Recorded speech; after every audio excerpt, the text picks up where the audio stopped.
Hey, Falcons and NFL fans. Welcome to another episode of NFL's Jocks and Pigskins with Tom Pollen, Chris Smitherman behind the scenes producing.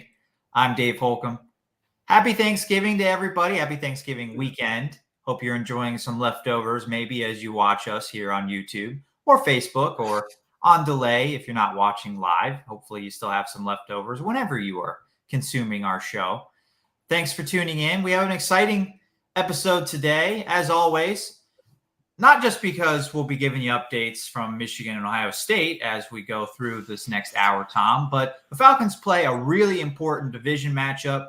Yeah. There are quite a few important division matchups around the NFL this weekend. We already had a couple on Thanksgiving and yesterday, maybe not important, but a division matchup on Amazon Prime.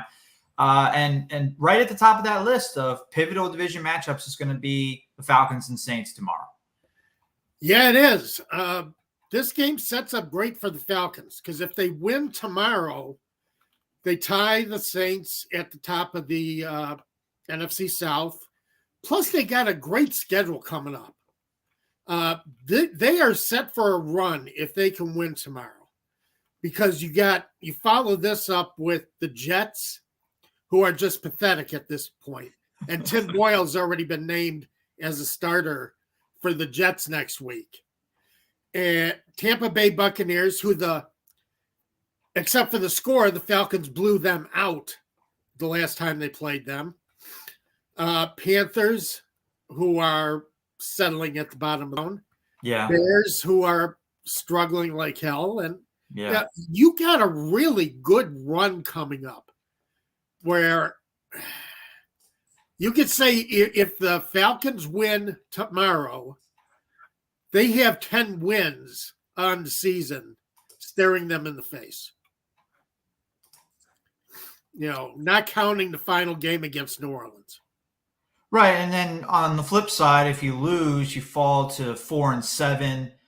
You lose to the Saints at home. You play the Saints again, but you can't have a ton of confidence facing them on the road if you lose to them at home tomorrow. And you're 3 games below 500, 2 games back of the Saints without the tiebreaker having lost tomorrow. So it's really an important game in terms of, if they win, they're set up very nicely to make a run in the NFC South and still do all the things that we've talked about all season, host a playoff game, maybe win a home playoff game, go win a playoff game for the first time in a while. But if they don't win tomorrow, I mean, all of that becomes a lot less realistic. Yeah. A lot of it goes away. All that excitement you can generate at Mercedes-Benz Stadium, you're not going to get it. And tomorrow, Mercedes-Benz Stadium better be rocking. That's all I have to say is, they better be rocking out at home for the Falcons tomorrow. Hopefully, none of these, so many tickets go to opposing fans when you're running a bad team. And the Saints are going to show up strong. Saints fans are going to show up strong. You got to outdo them. The fans have to win the battle first. Then you get your team fired up. Yeah, I mean, Thanksgiving weekend, I know a lot of people head back to their homes Sunday morning, Sunday afternoon or whatever. But if you're a Saints fan, you're visiting family in Georgia or whatever, you're going to stick around for the game on Sunday? Yeah, I think you would. So Falcons fans have to anticipate that holiday weekend, maybe more Saints fans in town than normal and show out for the team tomorrow. Yeah. What do you think, Zozo? You think so? Yeah. Zozo says yes. So definitely got to show up, got to rep. Is that a term anymore? Represent or rep or my pop culture terms are just old fashioned now. It's ridiculous. I am so out of date. I mean, I knew what you meant. Sounds good to me. I don't know. I don't know if necessarily we have a lot of young 15-year-olds watching the show anyway to be able to tell us that's not what the young kids say anymore. But maybe my pop culture references work for our audience. For our audience, yes. I think they do. Yes, I think they do. Okay. So we're going to talk a lot about the the Falcons, wrong bird, Falcons Saints matchup today, and but we also have news from around the league that we want to get to. We can talk about some of those Thanksgiving matchups, the first Black Friday matchup ever. I think we have a reaction to that, and of course we have our picks from Tom against the spread and prize picks for you to wrap up today's show. Which, by the way, Chris is right on the money there. Our promo code when you sign up for Prize Picks is ASU. Use that to get a 100% match on your first deposit up to $100. So some free money. If you haven't gotten started yet or you're new to the show and don't know what Prize Picks is, download the app. It's a great daily fantasy app to play, not just for the NFL, but for all games. If you want to get into some college football action today. I mean, great weekend for college football, especially today, all the rivalries. So get started if you haven't already. And when you do, you get a 100% match when you use our promo code, and you support the show when you use that code ASU. Exactly. So rivalry weekend. It's always been a big one in college. It's always been fun to follow and see what's going to happen in college football. This is when everybody gets made. You got OSU and Michigan, and God, too many to really mention. Right. And I know I forget if this is a noon kick or maybe it might be 3:30. The Georgia Tech game, which I think a lot of people in my neck of the woods have their eyes on. And that game will be at Bobby Dodd Stadium downtown in Atlanta, not too far from Mercedes-Benz. And Tom, I got to go there for the first time last week. That was fun. Yeah, Syracuse was in town, and Syracuse does not play Georgia Tech very often, even though they're both in the ACC, which I still don't really understand how you can be in the same conference with a school and only play them like once every 6 years. But apparently, like Syracuse, I think they come to Georgia Tech once every 12 years or something. They hadn't been here since 2013, so I guess every 10 years. And so I don't follow Syracuse football very closely. I only realized like 3 or 4 days ahead of time that, Syracuse is in Atlanta this weekend. But there were tickets available. They weren't very much. My wife was available, so was my 6-month-old. He wasn't doing anything, so we went to. He wasn't busy. He wasn't busy. Just filling that kid's social calendar. He carved up time to go to the Georgia Tech Syracuse game. Okay. And we bundled him up so he'd be warm enough. It was it was a little chilly. I can't say seriously that it was cold, especially with my co-host being in Chicago. But my wife was cold. My wife wanted hot chocolate, and we got hot chocolate. Yeah. But it was a fun time. And I'll be able to watch the little bit of Georgia Tech today and be like, I now know the surroundings of the stadium. I love that. Watching a game from a stadium that you've been to and can think about where you went for the beer at halftime or whatever. Right. It's fun. I like that. It is. Yes, it's a lot of fun. So I'm glad you had the chance to do that. And getting Thomas exposed to these things early, that's always a positive. It was his first football game. Yeah. So, I'm not going to remember it, but. No, he won't. I thought, I'm a much bigger NFL fan, so I figured that would be his first football experience, an NFL game. We are planning, Shannon and I, to go to Dallas for New Year's. Oh, and we're going to catch the Lions-Cowboys on December 30th. Already got my tickets. Got the tickets this week.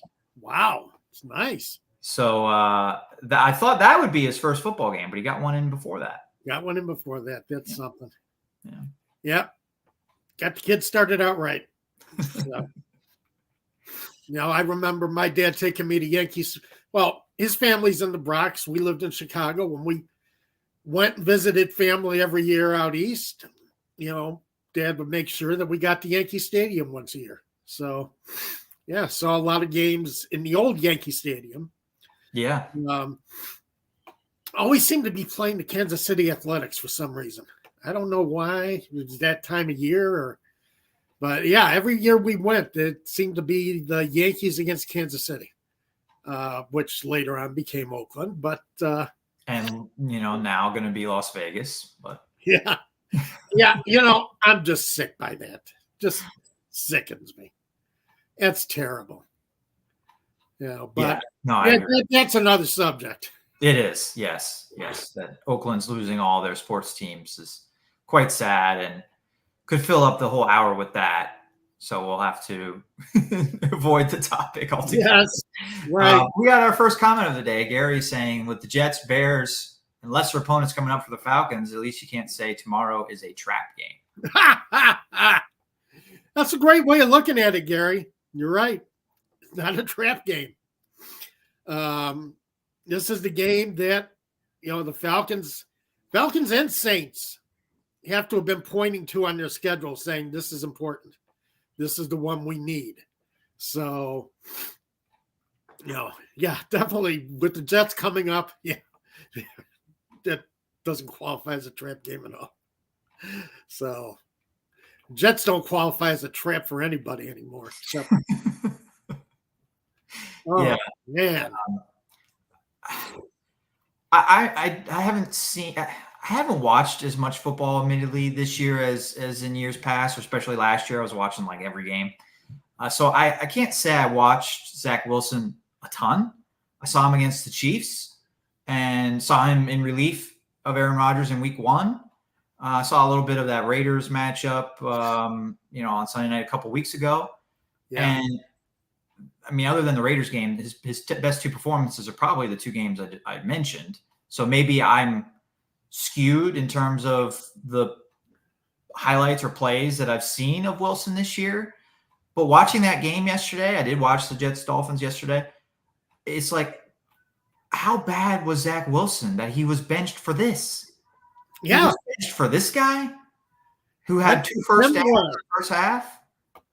Yeah, I texted my dad and said, Matt Canada's watching this. He's getting his resume ready after getting fired from the Steelers for having a horrible, 2.5 seasons as offensive coordinator there, 28th in yards, 28th in points this year, and that's with the help of some defensive touchdowns. Matt Canada's watching this and like, I could be the offensive coordinator for the Jets. Yeah, well, over Nathaniel Hackett, maybe he can.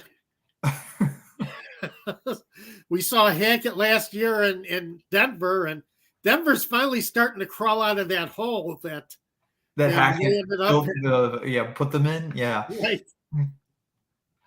So, it's taken a while for Denver to recover. Denver's back actually in the playoff picture.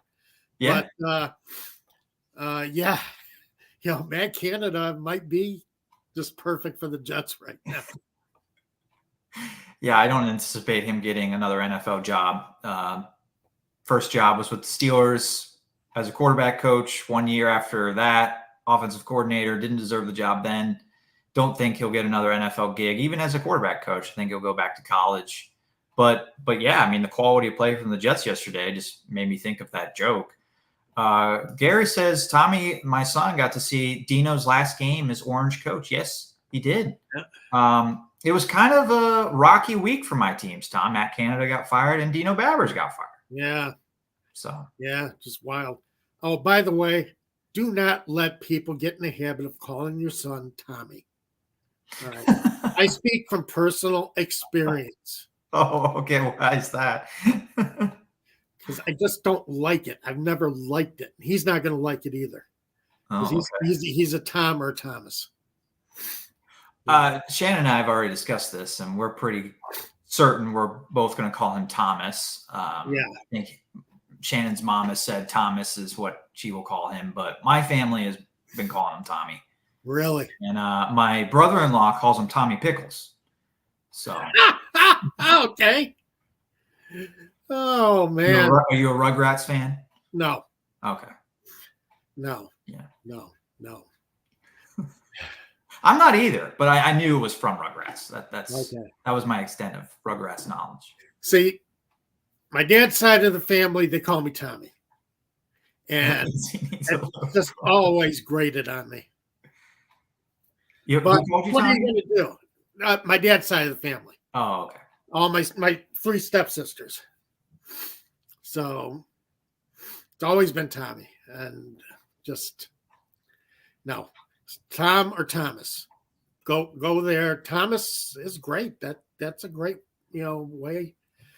Keep that full name. It sounds, strong, authoritative. No, it's a great name anyway. Thomas. So Dill Holcomb. Uh-oh.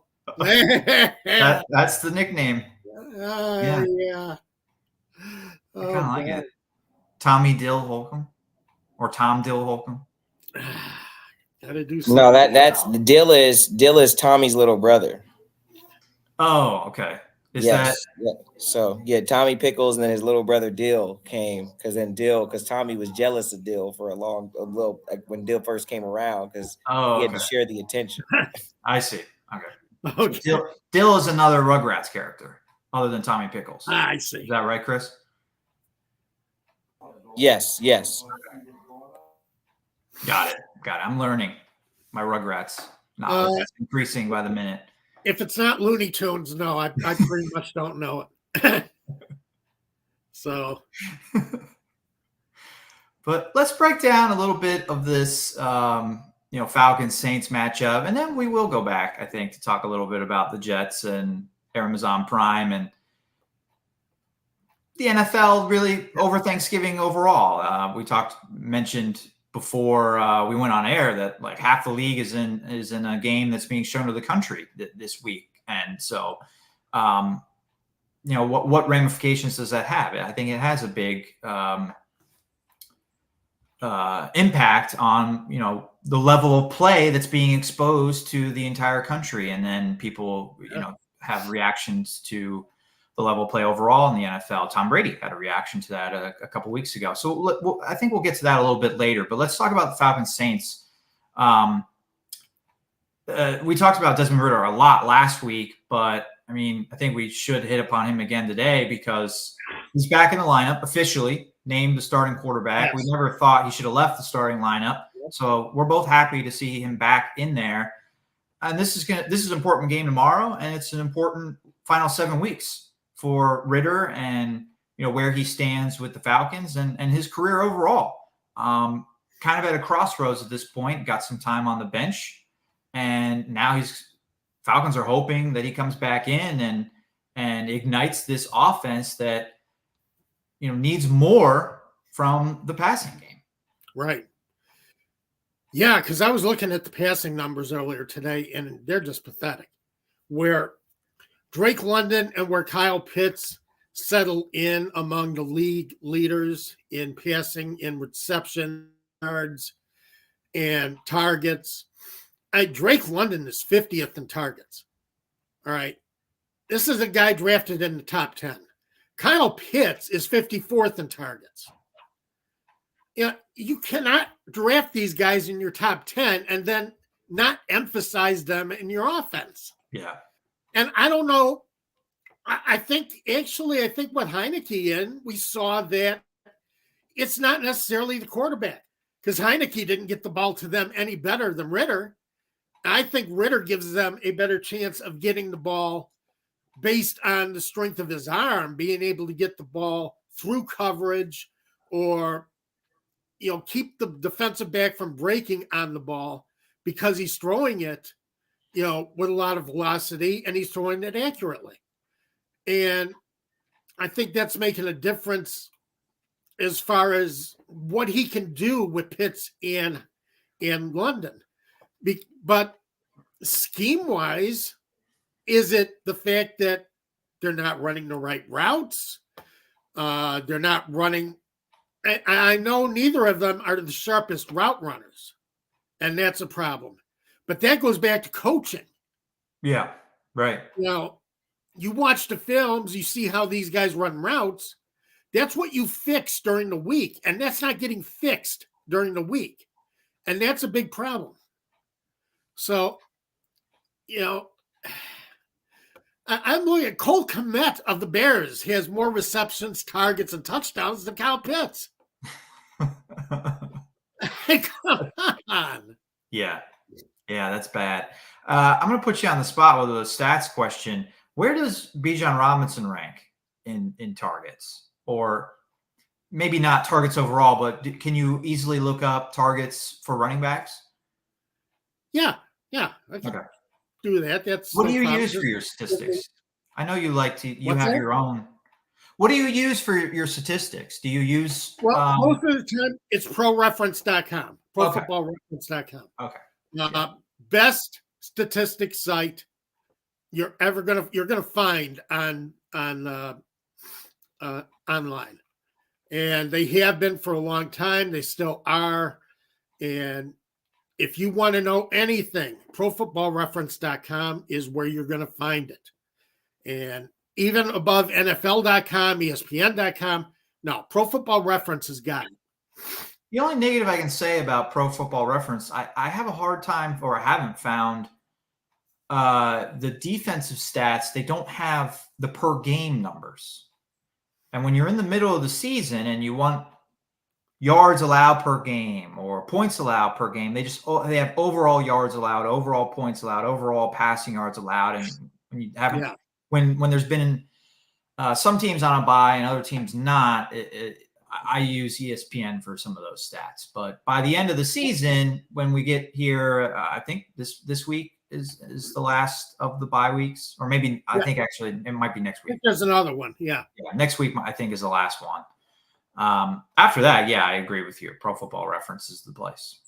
But to go, if you want numbers per game, the Falcons score 29.29 points per play. That is 25th in the league. The Saints score 0.31 points per drive. Falcons 1.66 points per drive. That's 24th. Saints 1.81 points per drive. That's 21st.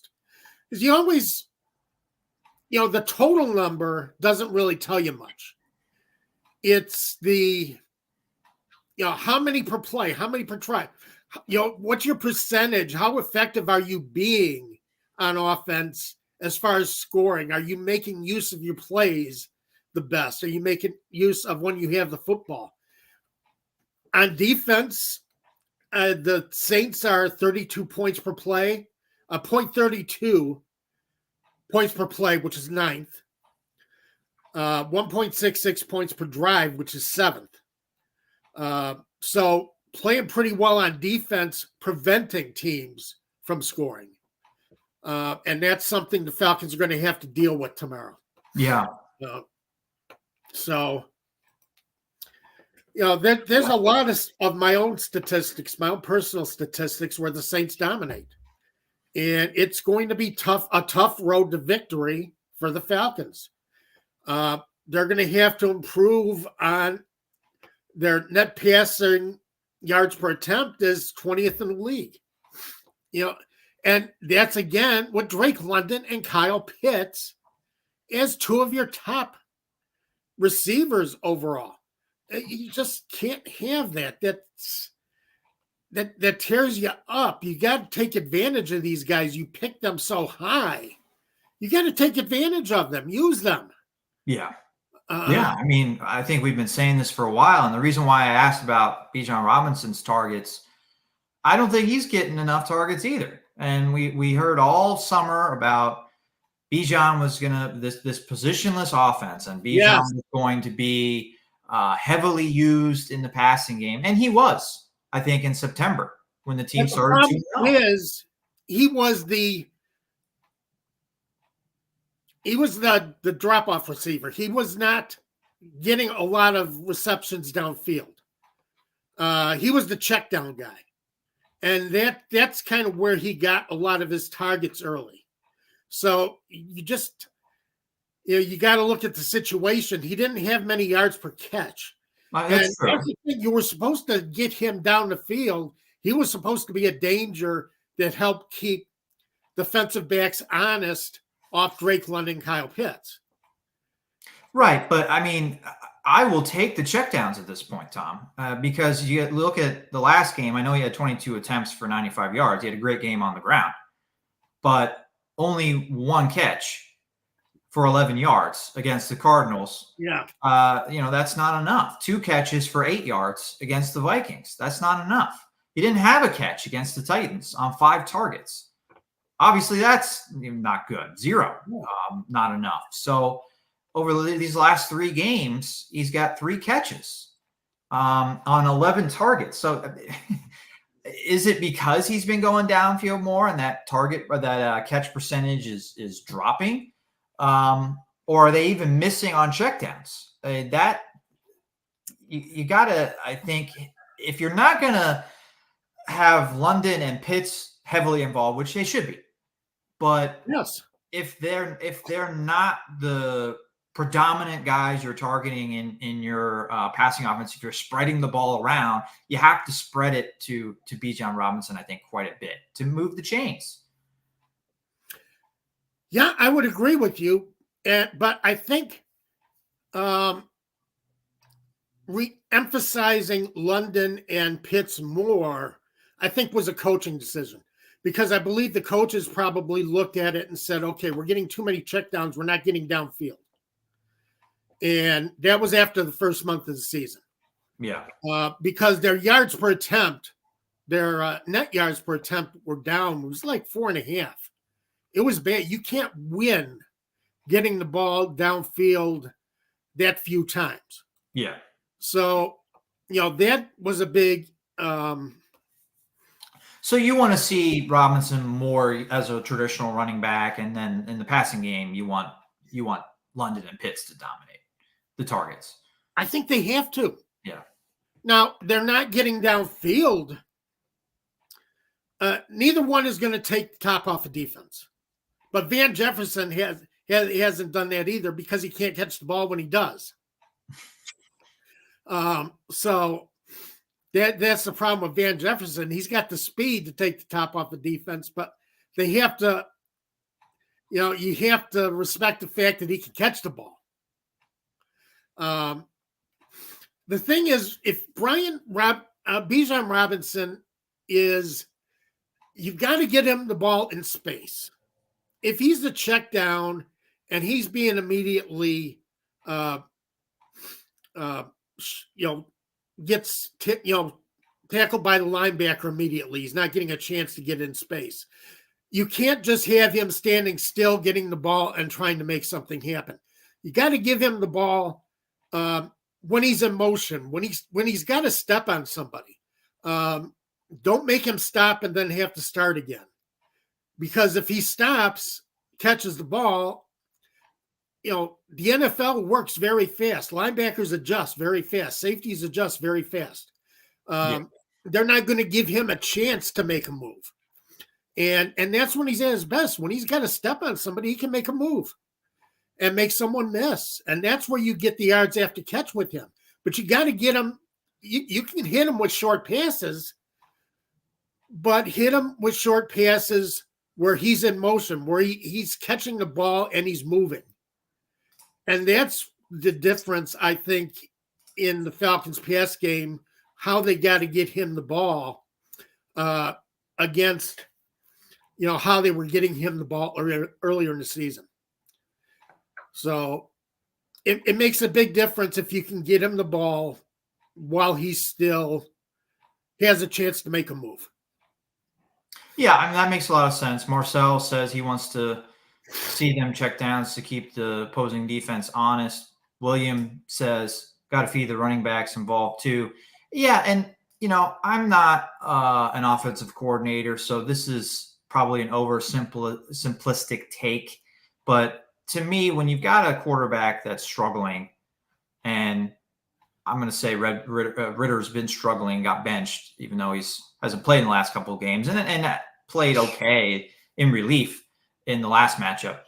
When you got a quarterback that you want to get involved or get going, right? I just get him comfortable with easy throws. And even if that means Bijan Robinson's only getting 5-6 yards on a pass, it's 5 or 6 yards. I mean, that's better than an incompletion down the field. Even if you're pushing the ball downfield and it's incomplete, you got a 5-6 yard check down completion. That will, these are all cliches, but that keeps you moving the chains. It keeps you in third and short, not in third and long situations. And the tight end should be that as well, which is why it's so frustrating that Pitts is not involved. I know he's more of a wide receiver than probably any tight end in the league, but still, I mean, there should be routes that Pitts can run in Arthur Smith's playbook that get him open and are easy throws that Ridder can complete. The problem is Jonnu Smith is getting those routes. Yeah. You know, those aren't the routes Jonnu Smith is supposed to be getting. He's supposed to be kind of your red zone, your end zone type target, because that's what he does well. That's what he did well for Smith when they were playing in Tennessee. But Jonnu Smith is getting the targets that you would like to see Kyle Pitts get, because I think Pitts can make more out of those yards after catch than what Jonnu Smith is going to give you. So he's got more speed. If he gets the ball and breaks through, then you've got something going. But yeah, I think Jonnu Smith is getting the routes that you're talking about. And those should be Kyle Pitts routes. Yeah, right. William calls this a must-win game. Absolutely. We Yes, talked about this at the top of the show. If you weren't with us, we'll repeat here real quick that a win sets them up nicely because they're moved into a tie with the Saints atop the division, and you've got a nice schedule coming up. But there's only so much a schedule can do, right? An easy schedule can do for you if you're not playing good football. You know, we looked at the schedule a month ago. We'd probably say, oh, it's setting up real nicely. We got Washington coming in. You know, we've got no Kirk Cousins for the Vikings, a road matchup, but it's against the Arizona Cardinals. That should be a win. You know, a lot of these games, the Tennessee as well. A lot of these games were billed as easier matchups, winnable games for the Falcons, and they're not winning them for the most part right now. So, got to be playing better football. And if they're able to play better tomorrow and win, then yes, that schedule still, even though they've probably dropped some games they shouldn't have, that schedule is still very favorable down the stretch. They win tomorrow, they're set up for 10 wins for the season. Period. They should have 10 wins at the end of the year if they win tomorrow. So, William, and you're right, that's why it is the most important game of the season. They've got to have it.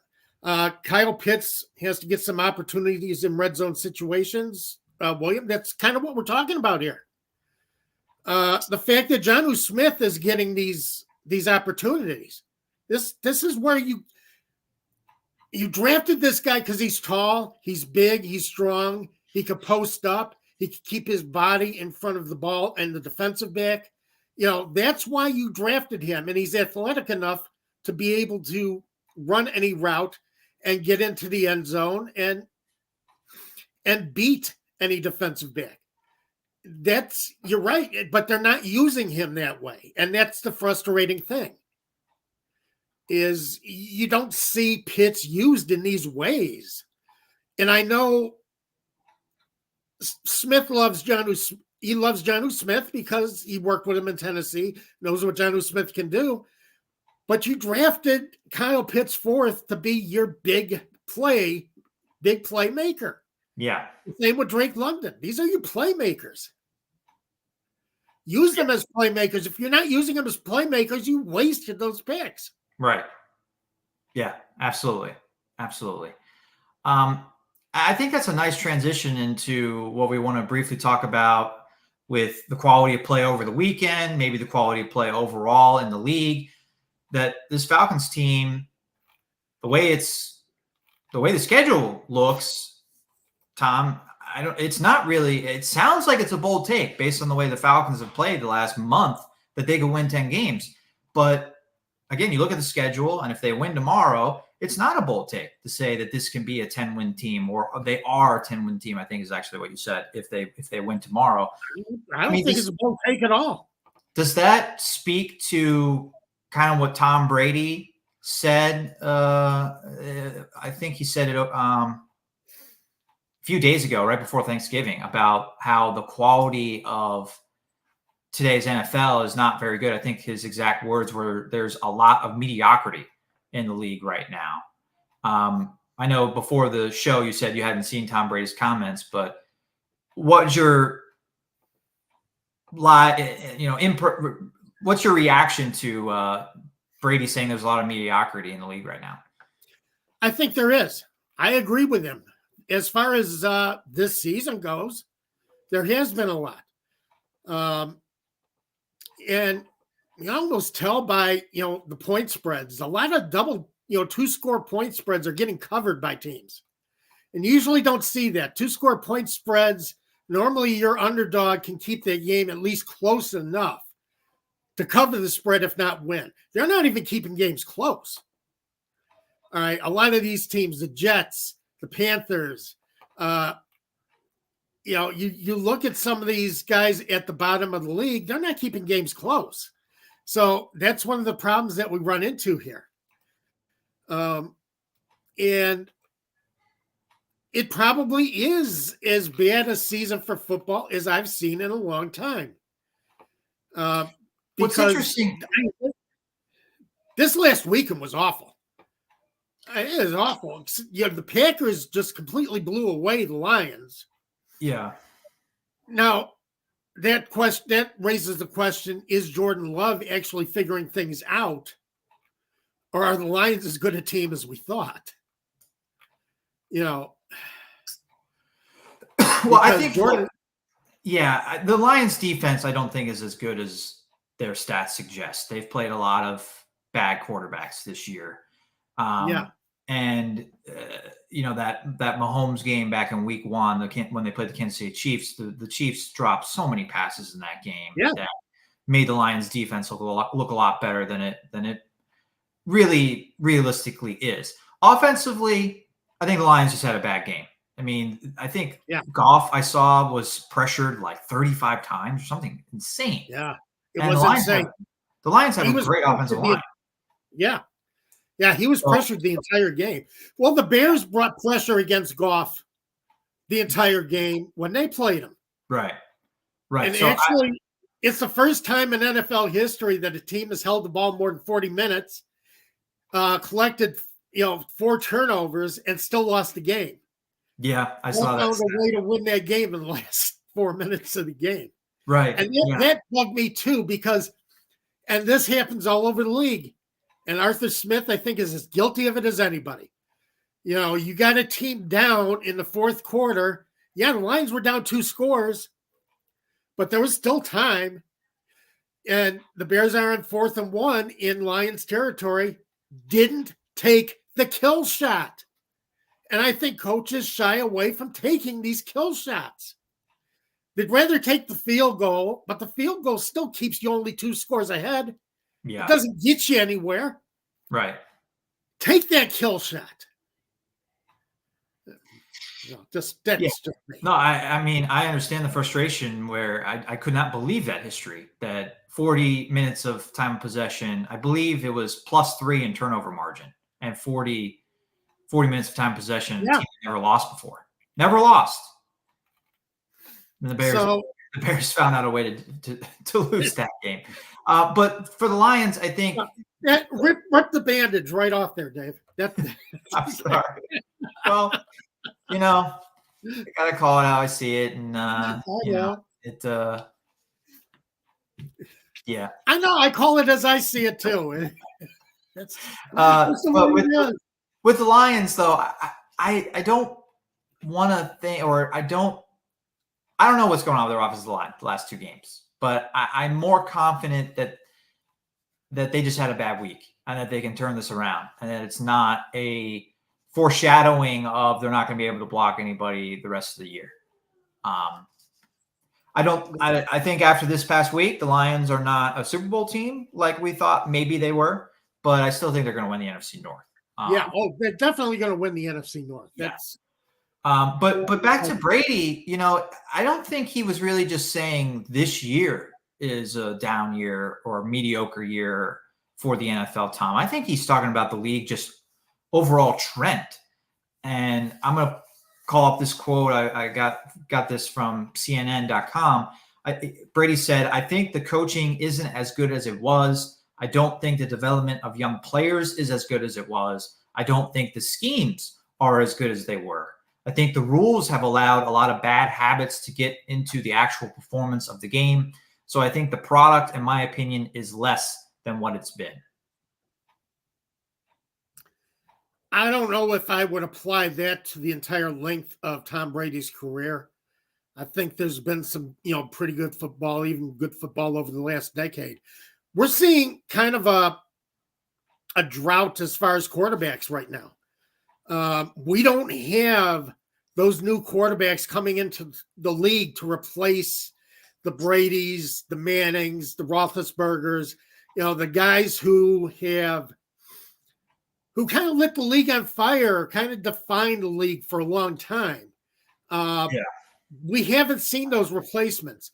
Herbert was supposed to be, but Herbert really has not elevated his game to that point.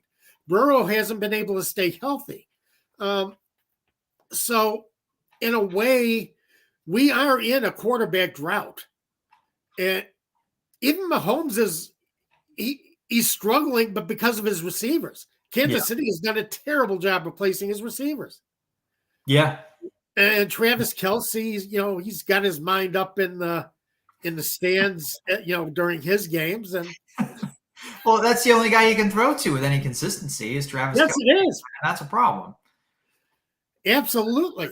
So, I think overall, now you got CJ Stroud, who has been, as I said before, take the rookie from the front of CJ Stroud, just say quarterback, CJ Stroud, NFL quarterback, CJ Stroud, not rookie quarterback, CJ Stroud. So that's one that you got. But Bryce Young hasn't shown anything this year. From a few years ago, a couple of years ago, Mac Jones hasn't shown it. Zach Wilson's done. Trevor Lawrence has played well at times, but it still has not shown that he is a Super Bowl caliber quarterback. So you got a lot of these guys that really have not taken over, that were expected to take over for this old guard of quarterbacks. And we're waiting to see that come back, where we can have, where you're looking at, Rodgers, Stafford, Wilson, all these guys throwing for 4,500 to 5,000 yards a year and really tearing the league up, and Roethlisberger and, Manning and just, where you had half the teams actually had a damn good quarterback. Yeah. We had this 1-2 year period, I think, and where it seemed like everybody either had a young quarterback or an established quarterback. And that created a lot of, a great league, a great situation for the NFL overall. I think that was in like 2017, 2018, where there just was, everybody seemed to have a plan. Everybody had a plan, right? Quarterback, and a good plan, like a plan that they believed in. And a lot of those plans were just Steelers had Roethlisberger. The Patriots had Tom Brady. That's an easy plan to have. But but you're right. You are putting it that way, yes.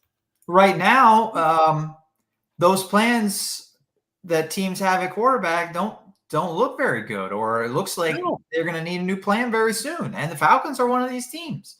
Yeah. Talking about the quarterbacks in the quarterback class, you didn't mention anyone from the 2022 class, where Ridder is from and is struggling. Pickett was the only number one pick in that draft class. He's really struggling. And nobody else in that class has gotten on the field. So I agree with you that the quarterbacks coming into the league have not been able to assert themselves. I do wonder, though, is it them or is it their coaching and development, which is what Tom Brady's talking about, that the coaching and the development isn't as good as what it was when he played? That's a good question, because I don't think the Bears have developed Justin Fields very well. And I don't know if Mac Jones is just bad or the fact that his offensive coordinator situation has been terrible with Matt Patricia last year.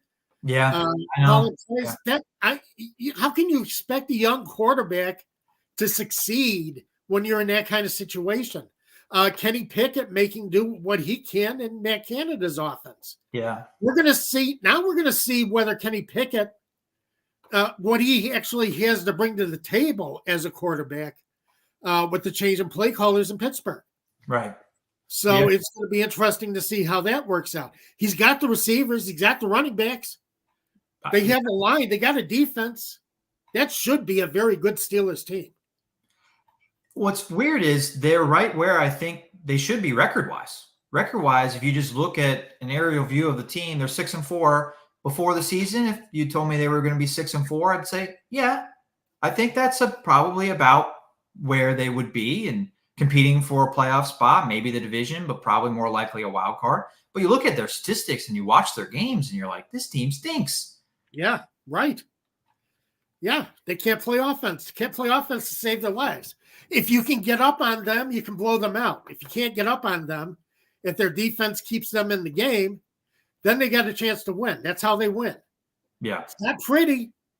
Right. Now, as I say, Mike Tomlin is fine with that. It doesn't have to be pretty. Right. But if you get up on the Steelers quick, you're going to beat them fairly easily because they have no capacity to come back. Right. Yeah, absolutely. Absolutely. I want to make two other points about, am I cutting you off? Can I bring up one thing? I went back in NFL history a little bit, 2017, 2018. You had leading the league in passing in 2018. Ben Roethlisberger, Patrick Mahomes, Matt Ryan, Jared Goff, who took the Rams as, was on the way to taking the Rams to the Super Bowl. Andrew Luck, who got hurt. Yeah. And was basically, the Colts handled him terribly. Yeah. Aaron Rodgers, Tom Brady, Phillip Rivers, Eli Manning, all these franchise quarterbacks, guys you knew were going to get you to the playoffs if you had any kind of team around them. Yeah. You don't have that this year. It's not there. And I think that's a big problem because quarterback being the most important position, can't speak. The most important position on the field. Well, guess who's leading in passing yards this year? Sam Howell. He's also leading the league in interceptions. Yeah. And he's throwing the ball all the time. Right. He leads the league.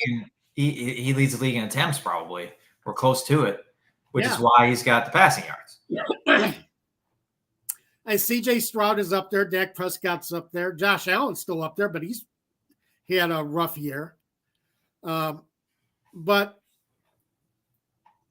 I mean, I'm looking at the top passing stats in this league and very unimpressed with the guys at the top of this list because they just don't. As I say, we're in a quarterback drought, and until we can get out of this, the NFL is going to have some problems.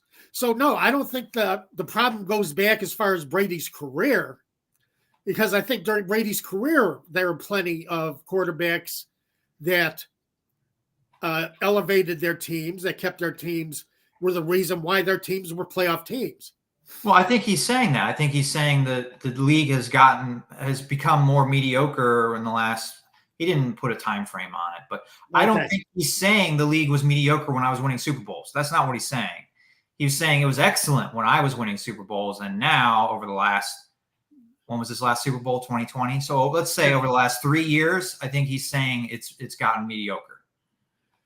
I think it has gotten worse every year. Yes, I will not argue with that. I think it's gotten worse every year. And the issue that I have with Tom Brady's comment is actually this next quote. I look at a lot of former players like Ray Lewis and Rodney Harrison and Ronnie Lott and guys that impacted the game in a certain way, and every hit they would have made would have been a penalty today. Offensive players need to protect themselves. It's not up to a defensive player to protect an offensive player. There is no player in NFL history that benefited more from penalties that probably shouldn't have been penalties than Tom Brady. You got There that is right. not a single player that benefited more from protection rules than Tom Brady. And for him in retirement to say that the league is now mediocre because every hit on defense is a penalty, give me a break, Tom. Come on. Give me a break, Tommy. Come on. No, I'm not saying that either, Dave. I wouldn't say that. I think there's still plenty of hard hitting going on out there. You know, guys can bring it with the shoulder just as easily as they used to bring it with the helmet. You know, you're seeing a lot of defensive backs who adjusted. They're bringing it with the helmet hit, the shoulder hits. And yeah. Right. And I don't want to get into a player safety debate. I think there should be player safety, of course. We have to make the game safer. We know how dangerous concussions are. We didn't know that before. Didn't know that.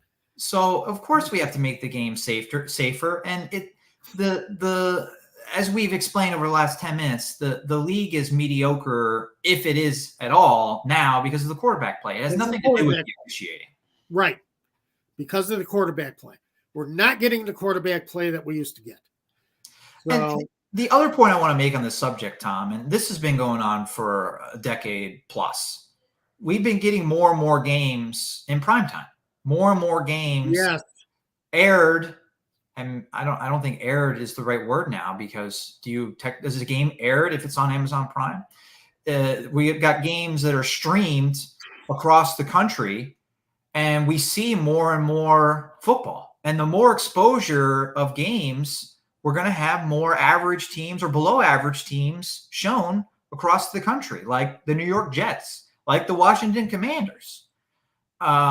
So like half the league, it's not even an exaggeration to say half the league is being shown to the country this week. There are 7 games that are on a primetime network or Amazon Prime this weekend. That's 14 teams. That's more than that's half the teams that are playing this weekend are in those games, and that everybody can watch. So there's going to be exposure with Thursday night football, Friday football now, where when you don't even have half the league with a good or great quarterback, and you have half the league on these games, then you're gonna see bad quarterback play and bad overall teams or average teams, mediocre teams. To use the word Tom Brady used. One of my problems with the night games, with the more primetime games, Thursday night games have become a regular thing. Football players are creatures of habit. They like having their regular practice during the week. Tuesday off, Monday is film day. Tuesday they get off. Wednesday they start installing the game plan for the next week. And Sunday at noon or Sunday at 3:00, you play a game. Thursday night games, Monday night games, well, they've been doing Monday night games for so long, it's become a part of the national consciousness. But sure. But football players do not adjust well to change. And that Thursday night game, I think, is one of the biggest examples of football players trying to adjust to a short week, play off a short week, and it hurts the game because they don't play as well. Yeah. It's not the same kind of because it breaks their schedule so completely. Yeah. Because now you almost have to start putting in your game plan for Thursday night before you play that previous Sunday night's game. Right. You've got to have that game plan ready and out to the players. So it hurts as far as a matter of habit.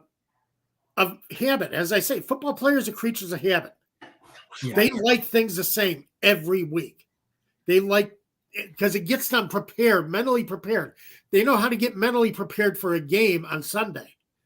Thursday night's a difficult night to get prepared for. Friday night, it's difficult to get prepared for. Now, it does emphasize the bad teams in the league, but going back a couple of years ago, the TV contract said that every team, all 32 teams, had to have a primetime game. So you still saw all teams. But, you didn't see them all at once like we have this weekend. Well, they got rid of that rule this year. I know. Because they don't have all of the teams in all these primetime matchups. And yet we're still seeing terrible games. Mediocre football. Right. As I said, a lot of that because football players have problems adjusting to these Thursday night games. Then having that time off, everybody calls it a mini bye. Well, it's still taking time out of their habit because Sunday they're in the habit of playing a game. And then Monday film, Tuesday off, Wednesday, Thursday, putting our game plan in, Friday short yardage day, special teams day, and you're still throwing off that habit that teams have in place, that football players have inside, that clock that always runs inside of them. Because you're always screwing with that clock. And that makes a big difference. And we're seeing that make a big difference. That's a big reason why Thursday night games just don't cut it. Never have. Why Al Michaels is just so bored on Thursday night. Well, I mean, he's over the hill and should retire, but that's a whole different subject. But just looking at the slate for this weekend of games we could have had yesterday instead of the Dolphins crushing the Jets, there's really only two that jump off that say to me like, oh yeah, this is going to be a good game that we should have had yesterday. The Jacksonville-Houston matchup, which I think before the season, nobody would have said that would be the one. And maybe Amazon Prime wouldn't want that anyway because you got two smaller – well, Houston's a big market, but you got the AFC South isn't this – it's not the Jets and Dolphins. Nationwide appeal. You go back to the preseason, though, and the Jets looked like a primetime team because of Aaron Rodgers. Nobody expected Aaron Rodgers to be out after 4 plays. Right. Yes. And that's another – Nobody expected C.J. Stroud to be the quarterback that he's been. Right. You're looking at 2 rookie quarterbacks. That's why these decisions got made. But, the realities of the football season can change that a lot. And injuries have played this role in, the poor quarterback play because we don't have Aaron Rodgers. We don't have Joe Burrow the rest of the year. Deshaun Watson is out. So, I mean, we didn't have Kyle Murray until a couple weeks ago. So that leads to poor quarterback play when you got these injuries. That happens every year, though. The only other game that I think has nationwide appeal that would have been better for yesterday was Buffalo and Philadelphia. Should be one tomorrow. And that's agree with you. I'm sure it's being shown around the country at 4:00, but there's other games at the same time, obviously. And that's one you could have looked at in the preseason and said, yeah, this is going to be a big game. But again, TV executives looked at the schedule, said, wow, we got to get Aaron Rodgers in primetime as much as possible. The Jets are our primetime team. Yeah. Well, with Aaron Rodgers, maybe, but not with Zach Wilson. We're running short on time. Let's get to your picks against the spread. Yeah, I'm telling you, man, this show is just flown by. All right, picks against the spread. Let's see, I got them up here. I am taking the Las Vegas Raiders to not win their game against the Kansas City Chiefs this week's in their late afternoon game. I am taking them to cover the 10 points.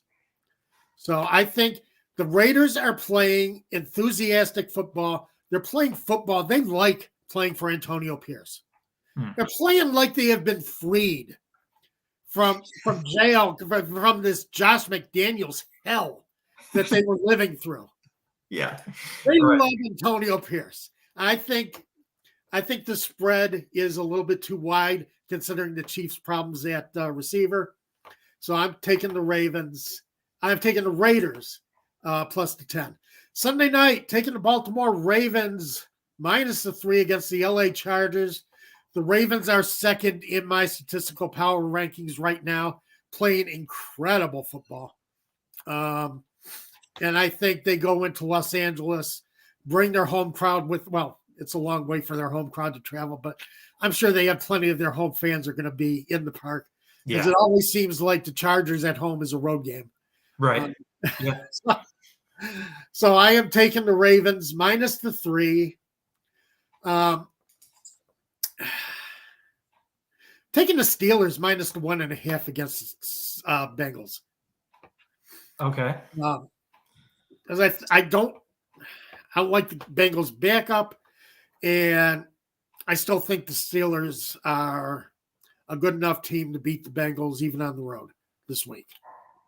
So yeah, as you said, we'll see what Kenny Pickett can do without Matt Canada. And it really seemed like those players were getting really frustrated with the offense. I still think some of them are frustrated with Pickett, but I think they were frustrated with Canada, and they're freed from him, using your words. We'll see what they do with their first opportunity playing not with him as their play caller. I would say if you want to add a fourth game to that parlay, take the Colts minus 3 against Tampa Bay. I just don't think Tampa Bay is very good. They play a good defense, but Baker Mayfield has not held up the consistency again. And I think the Colts have a defense that should be able to take him. So give you a free fourth pick there. Well, what's the best friend for a struggling quarterback, Tom? A good offensive line. Yeah, I guess there's probably a lot of good best friends, but I was going for a running game. And I've got 2 running backs for prize picks this week that are playing with young quarterbacks from that 2022 class that I mentioned a little bit ago that are really struggling. So Kenny Pickett, Steelers, not getting it done through the air, got his offensive coordinator fired, you could argue. And Jaylen Warren has just been running really, really hard. Got to have more than 9 carries this week. Had 9 carries and rushed for like 125 yards last week.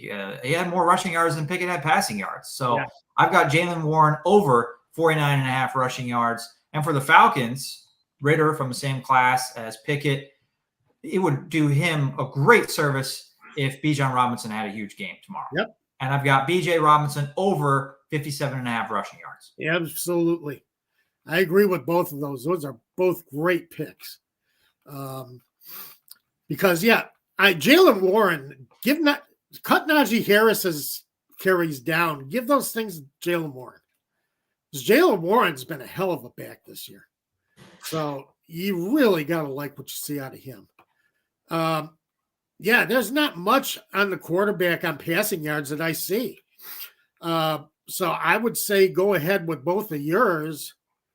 And, God, look at these quarterbacks. Look at the quarterbacks who are playing Sunday and their numbers. It's just – Yeah, I could not find a passing yards total that I liked. The thing that stuck out to me, Tom, is Jake Browning. His over-under is set at 206.5 passing yards. And I keep bringing up Pickett and Ridder and struggling and connecting them because they were in the same class. But you look at both of them right next to Browning on my list here.